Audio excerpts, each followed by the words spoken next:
بسم الله الرحمن الرحيم. السلام عليكم ورحمة الله وبركاته. مباشرة راح أبلش وياكم وصفة سريعة للخبز بطحين الرز أو طحين التمن، بس هالمرة مو سياح، ونقدر نحتفظ بيه بالفريز ونقدر نستخدمه بالوقت اللي احنا نريده.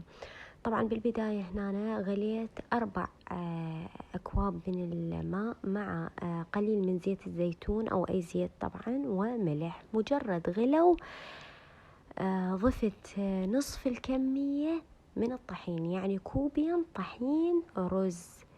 طبعا الإضافة رجاء خلوها تكون بالتدريج، لأن احتمال تحتاجون أقل من كوبين، يعني حتى لا تيبس العجينة وياكم، فضيفوا بالتدريج وشوفوا ايش قد تحتاج حسب نوع طحين التمن، لأن تختلف الأنواع طبعا. بعد ما بردت العجينة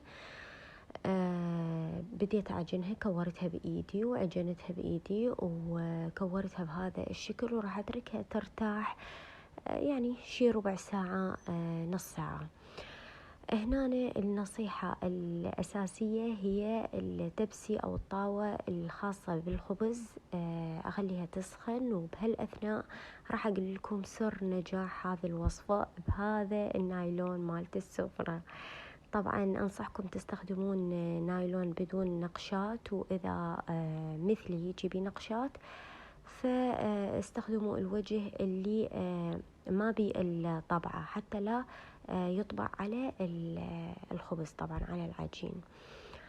المهم فبلشت أفتحها بهذا الشكل. طبعا طريقة الفتح راح تكون كلش سهلة، يعني ما راح تلتصق ولا أي شيء، لأنه مثل ما جاي تلاحظون النايلون يسهل هذه العملية، وهو سر نجاح هذه الوصفة. طيب هنا أنا كالعادة قطعتها بالشكل اللي أنا أريده. تقدرون تستخدمون أيضا صحن أو أي شيء ثاني، بس أنا أستخدم الملعقة كالعادة بالتشكيلة. حسيتها شوي سميكة فرجعت النايلون ورجعت أفتحها حتى أرقها بشكل أفضل، يعني بهذا الشكل. طبعا الوصفة سهلة سريعة وما يحتاج لها أي شيء. شوفوا مكوناتها شلون بسيطة وتفرق عن السياح، لأنه نقدر نحتفظ بيها بالفريز يوم يومين، يعني 3 أيام نقدر ناكلها. شوفوا حبيت أوضح لكم أنه العجينة أو الخبزة تكون بهذا الشكل. أخليها ترتاح بين ما أفتح البقية، ترتاح لها دقائق حتى أبلش بالخبز. شوفوا بنات صارت بهذه أو بهذا الشكل.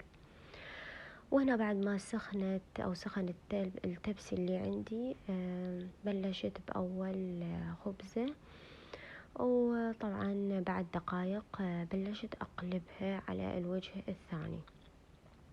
هنا راح أبدي أضغط على الأطراف بالملعقة اللي عندي، وراح تبدي تنتفخ انتفاخات. شوفوا بهذا الشكل. طبعا بعض الخبز ينتفخ بشكل كامل، يعني حسب درجة الراحة. إذا تركينه يرتاح فترة أطول يعطيكم نتيجة أحسن. شوفوا انتفاخاته، يعني ما راح تطلع لكم معجنة ولا أي شيء، لا بالعكس. أظل أضغط عليها بهذا الشكل وبهاي الطريقة.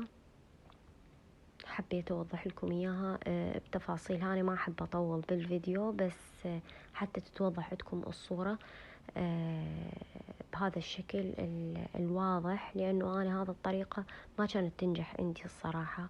يعني بالبداية من سويته دائما أسويه وكلش ما ينجح عندي أبد نهائي، لحد ما اعتمدت طريقة النايلون. وهذه الطريقة بحذافيرها أنا جاي أراويكم إياها حتى تستفادون من عندها ومن تجارب غيركم طبعا. شوفوا هذه الخبزة الثانية انتفخت بشكل يعني أفضل من الأولى، يعني مرتاحة بشكل أحسن. أو مثل ما جاي تشوفون هاي نقلبها بهاي الطريقة، وبهذه الخبزة وشكلها النهائي لذيذة وهشة أو ترفة. وطبعا هي شوفوا شلون راح أفتح لكم إياها بهذه الطريقة، يعني لا معجنة ولا شيء، بس شوية حارة، فما قدرت يعني أسيطر على فتحتها. هذه هي طريقة الخبز اللي حبيت أشارككم بيها.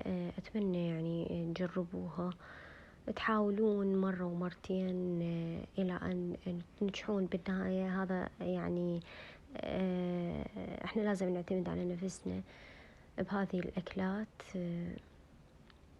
وأنا طبعا سويت هذه القناة تحديدا حتى أساعد اللي ما يعرفون يسوون هاي الأكلات الخالية من الجلوتين. أتمنى تكون تعجبكم، ومع السلامة.